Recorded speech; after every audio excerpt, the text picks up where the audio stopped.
ஓம் சாய்ராம். நல்லது நினைப்போம், நல்லது நடக்கும். எப்பெல்லாம் நமக்கு கஷ்டமும் துன்பமும் அதிகமாகுதோ அப்பெல்லாம் நம்ம பக்தி இன்னும் அதிகமாகணும்.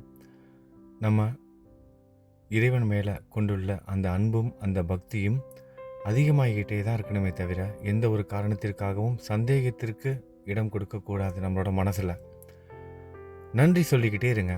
இப்போ துவாரகமாயில் என் கூட சேர்ந்து நீங்களும் நிற்கிறீங்க. கடைசி நிமிஷத்தில் கூட இந்த துவாரகமாயில் இருக்காரு பாருங்க. இவர் இந்த சாயி உங்கள் வாழ்க்கையை மாற்றி அமைப்பார். உங்கள் தலைவீதியை மாற்றுவார். நம்பிக்கையை மட்டும் இழக்காம இருங்க.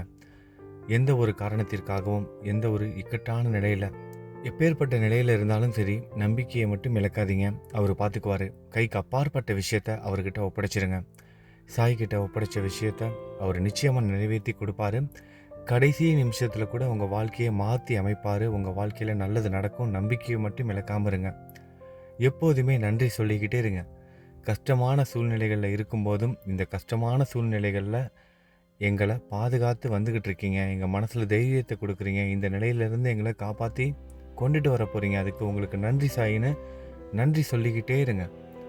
நம்ம சாய் குடும்பத்தில் இருக்கவங்களுக்கு நல்லாவே தெரியும்.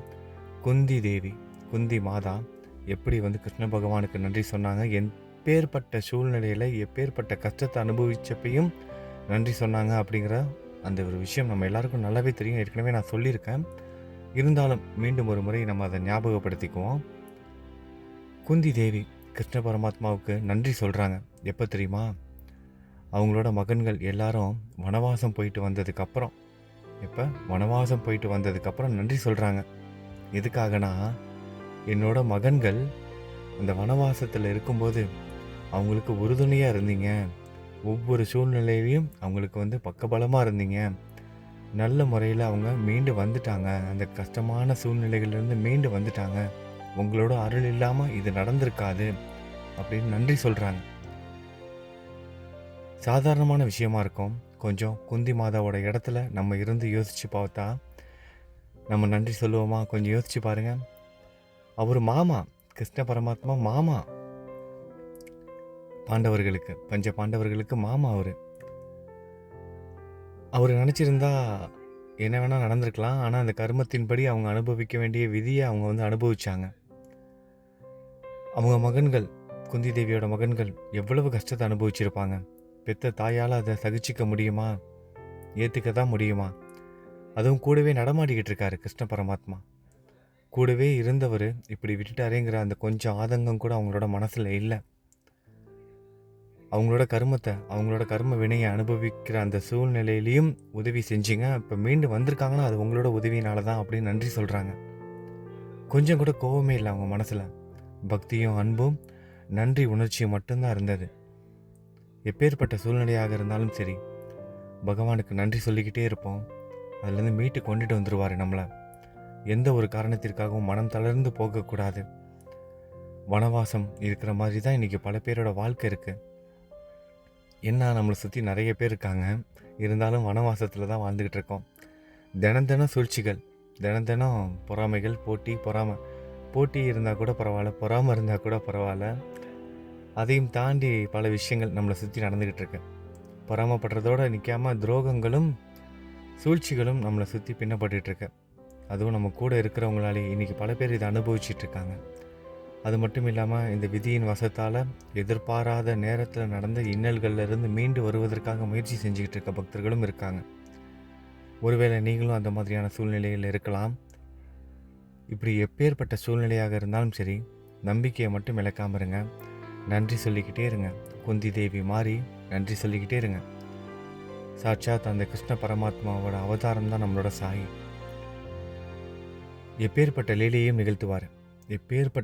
நிகழ்த்துவார். தன்னோட பக்தனுக்காக எந்த நிலைக்கு வேணாலும் வருவார். எப்பேற்பட்ட அவதாரத்தை வேணாலும் எடுப்பார். தன்னோட பக்தர்களுக்கு ஒன்றுனா அவர் சும்மா இருக்க மாட்டார். மன தைரியத்தை மட்டும் விடாதீங்க. நம்பிக்கையை மட்டும் விடாதீங்க. நன்றி சொல்லிக்கிட்டே இருங்க. இப்போ கஷ்டப்பட்டுட்டு இருக்கோம், இருந்தாலும் பரவாயில்ல. இந்த கஷ்டத்தை தாங்குகிற சக்தியை கடவுள் தான் கொடுக்குறாரு, நம்ம சாய் தான் கொடுக்குறாருங்கிற அந்த உண்மையை புரிஞ்சுக்கிட்டோம் அப்படின்னா நமக்கு அதை விட பேரானந்தம் வேறு எதுவுமே கிடைக்காது. சாய் நம்ம கூட இருக்காருன்னு உணர்ந்துட்டோம்னா நம்ம மனசில் ஏதாவது கொஞ்சமாவது பயம் இருக்குமா என்ன? நீங்கள் என் கூட இருக்கீங்கன்னா நான் இன்னும் கூட கஷ்டத்தை அனுபவிக்கிறேன் சாயி. அந்த மனநிலைமை தான் அந்த அடுத்த கட்டம். பக்தியிலேயும் அந்த ஆன்மீகத்திலையும் அடுத்த கட்டம். நீங்கள் என் கூட இருக்கீங்கன்னா நான் எதை வேணால் சமாளிப்பேன், எதை வேணால் நான் ஏற்றுக்கிறேன், இன்னும் கூட கஷ்டத்தை அனுபவிக்கிறேன். ஆஞ்சநேயர் கதை கேட்டோம்ல ஒரு 2 நாள் முன்பு, நீங்கள் என்னோட வாழை மிதிப்பீங்க அப்படின்னா நான் மீண்டும் மீண்டும் இந்த தப்பை செஞ்சுக்கிட்டே இருப்பேன் அப்படின்னு சொன்னார் பாருங்கள் அணில்கிட்ட ஆஞ்சநேயர். அந்த மாதிரி அப்பேற்பட்ட ஒரு பக்தியோடு நம்ம இருக்கணும். நம்ம சாய்கிட்ட அந்த ஒரு ஈடுபாடு எப்பொழுதுமே இருக்கணும். குருவோட அனுகிரகம் இல்லாமல் கடவுளை அடைய முடியாது. கடவுள் ஒரு கண்ணுனா குரு ஒரு கண். 2 கண்களும் நமக்கு முக்கியம்.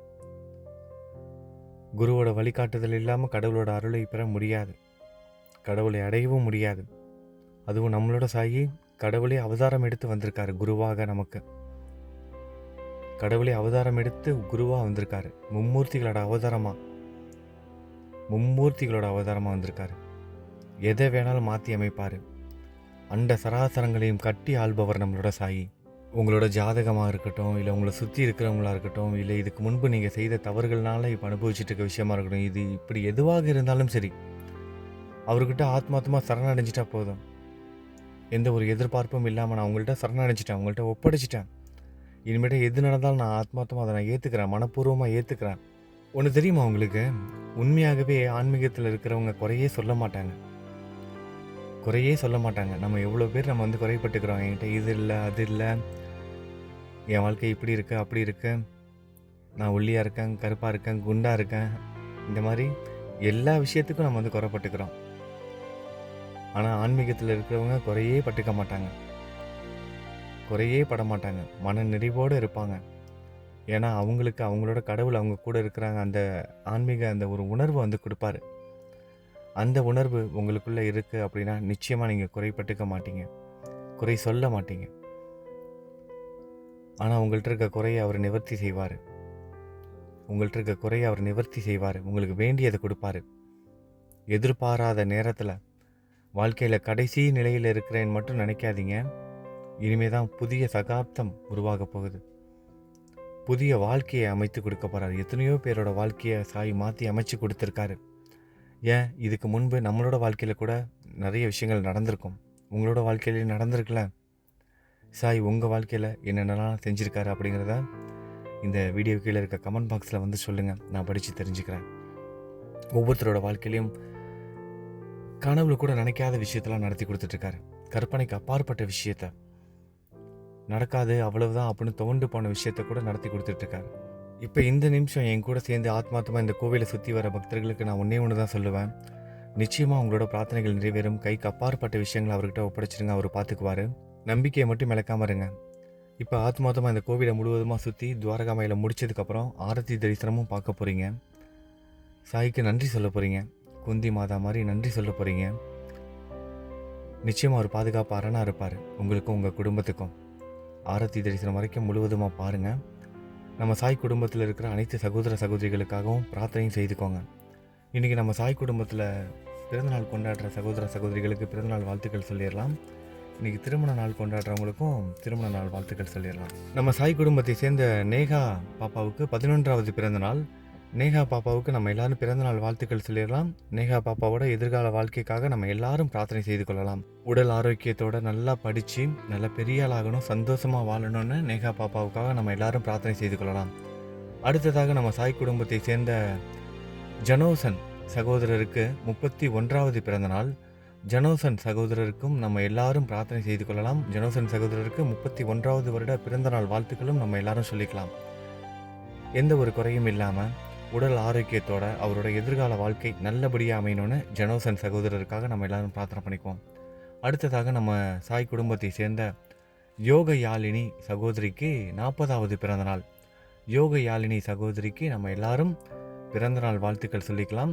40வது பிறந்தநாள் கொண்டாடுறாங்க. அவங்களோட எதிர்கால வாழ்க்கை நல்லபடியாக அமையணும். அவங்க குடும்பத்துக்காகவும் நம்ம பிரார்த்தனை பண்ணிக்குவோம். உடல் ஆரோக்கியத்திற்காகவும் நம்ம எல்லாரும் பிரார்த்தனை பண்ணிக்குவோம். அடுத்ததாக நம்ம சாய் குடும்பத்தை சேர்ந்த ரவி ராகவன் சந்திரன், அவங்க 2 பேரும் இரட்டை சகோதரர்கள். ரவி ராகவன் சந்திரன் 60வது பிறந்தநாள் கொண்டாடுறாங்க. 60வது பிறந்தநாள் கொண்டாடும் இரட்டை சகோதரர்களான ரவி ராகவன் மற்றும் சந்திரன், அவங்க 2 பேருக்கும் நம்ம பிறந்தநாள் வாழ்த்துக்கள் சொல்லிக்கலாம். உடல் ஆரோக்கியத்தோட சந்தோஷமாக வாழணும்னு நம்ம எல்லாரும் பிரார்த்தனை செய்து கொள்ளலாம். சந்திரன் ராஜலக்ஷ்மி தம்பதிகளுக்கு 33வது வருட திருமண நாள். சந்திரன் ராஜலக்ஷ்மி தம்பதிகளுக்கு 33வது வருட திருமண நாள். அவங்களுக்கு திருமண நாள் வாழ்த்துக்கள் சொல்லிக்கலாம். அவங்களோட எதிர்கால வாழ்க்கைக்காகவும் அவங்களோட உடல் ஆரோக்கியத்திற்காகவும் நம்ம எல்லாரும் பிரார்த்தனை செய்து கொள்ளலாம். அடுத்ததாக நம்ம சாய் குடும்பத்தை சேர்ந்த சதாசிவம் சார், அவருக்கு 75 வயதாகிறது. அவங்களோட மனைவி லலிதா சுந்தரி, அவங்களுக்கு 70 வயதாகிறது. 50வது வருட திருமண நாள் கொண்டாடுறாங்க. 50 வருடம் திருமண நாள். 50 வருடம் நல்லபடியாக பூர்த்தி செஞ்சுருக்காங்க. அவங்களுக்கு நம்ம எல்லாரும் வாழ்த்துக்கள் சொல்லிக்குவோம். அவங்களுக்காக பிரார்த்தனையும் செய்து கொள்ளலாம். அதே நேரத்தில் சதாசிவம் சார், லலிதா சுந்தரி ரொம்ப பெரியவங்க, 75 70 வயசு. சாய் குடும்பத்தை சேர்ந்த எல்லாருக்கும் நீங்கள் ஆசீர்வாதமும் கொடுங்க. அதே மாதிரி தான் சந்திரன் ராஜலக்ஷ்மி அம்மா. சந்திரன் ராஜலக்ஷ்மி அம்மா, நீங்களும் நம்ம சாய் குடும்பத்தில் இருக்க குழந்தைங்கள ஆசீர்வதிச்சிருங்க. ஏன்னா பக்தர்களோட ஆசீர்வாதம் ரொம்ப சக்தி வாய்ந்தது. இவங்க மட்டும் இல்லை, நம்ம சாய் குடும்பத்தில் நிறைய பெரியவங்க இருக்கீங்க. வயதான பெரியவங்க இருக்கிற நம்ம சாய் குடும்பத்தில் ஒவ்வொரு குழந்தைகளும் நல்லா இருக்கணும்னு வயதானவங்க நீங்கள் எல்லாரும் ஆசீர்வதிக்கணும். நம்ம சாய் குடும்பத்தில் இருக்க எல்லாருக்காகவும் பிரார்த்தனை பண்ணிக்கோங்க. உங்களுக்காக, எனக்காக, நம்ம எல்லாருக்காகவும் நானும் உங்கள் கூட பிரார்த்தனை பண்ணிக்கிறேன். இப்போ நம்ம எல்லாரும் துவாரகாமைக்கு வந்துட்டோம். துவாரகாமையில் நம்ம சாயை பார்த்துட்டு இப்போ ஆரத்தி தரிசனம் பார்க்க போகிறோம். சாய்க்கு நன்றி சொல்லுங்கள். குந்தி தேவி மாதிரி, குந்தி அம்மா மாதிரி நன்றி சொல்லுங்கள். நிச்சயமாக சாய் உங்களுக்கும் உங்கள் குடும்பத்துக்கும் பாதுகாப்பு அரணாக இருப்பார். சரி, இப்போ ஆரத்தி தரிசனம் நடக்க போகுது. ஆரத்தியை பாருங்கள். நான் இனிமேட்டு பேச மாட்டேன். அடுத்த பதிவில் சந்திக்கலாம். தொடர்ந்து இணைந்திருப்போம். சாய் குடும்பத்தில் ஒருவராக நீங்கள், நான், நம்ம எல்லாரும் நல்லது நினைப்போம், நல்லது நடக்கும். ஓம் சாய்ராம்.